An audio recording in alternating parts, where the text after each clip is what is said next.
In today's video, I'm going to teach you how to add a custom domain with Substack. Whether you're looking to enhance your brand's visibility or simply want a more personalized touch, setting up a custom domain is an excellent way to stand out and align your Substack site with your personal or business identity.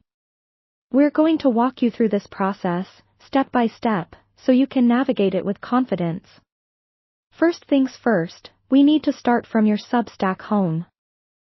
This is the main dashboard, where you can manage all of your publications, track statistics, and make various adjustments. Once you're at your Substack home, look for the Settings tab located at the top of the page, and click on it. The Settings tab is your gateway to everything configurable in regards to your publication, from managing your team to determining how your emails get sent. Once you've clicked on Settings, direct your attention to the left side of your screen. Here, you'll encounter an option labeled Domain. Go ahead and click this link. This section is where you handle everything related to domain management, whether you want to modify, update, or add a new domain. Particularly helpful if standing out with a personalized site is what you aim for. Now, let's move on to the next critical step. In the Add a Custom Domain section, you'll notice an option to add a domain. Click on this.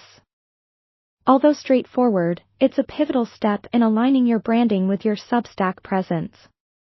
However, please note that this step does require a financial commitment. Substack charges a one-time fee of $50 to enable this feature, so you'll need to consider if it fits both your budget and business objectives. You'll need to provide your card details to proceed, but don't worry, Substack ensures that this process is secure. It's a good idea to double-check your payment information to ensure there's no error before you finalize the transaction. After you've input your payment details, you'll see a Submit button appear. Simply click on it to finalize the process.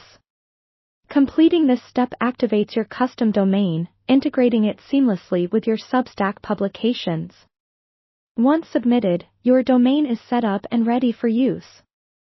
Lastly, for those who prefer to have thorough knowledge or if you're naturally curious about more intricate details or potential questions, there's an option to review Substack's guide before you begin. This guide offers additional insights and detailed explanations about the setup process. Reviewing this could be particularly beneficial if you run into any unforeseen issues or have further questions about domain management within Substack. And there you have it. With these steps completed, you've successfully added a custom domain to your Substack account. By doing so, you not only enhance your brand with a personalized URL, but you can also elevate your visibility and professionalism.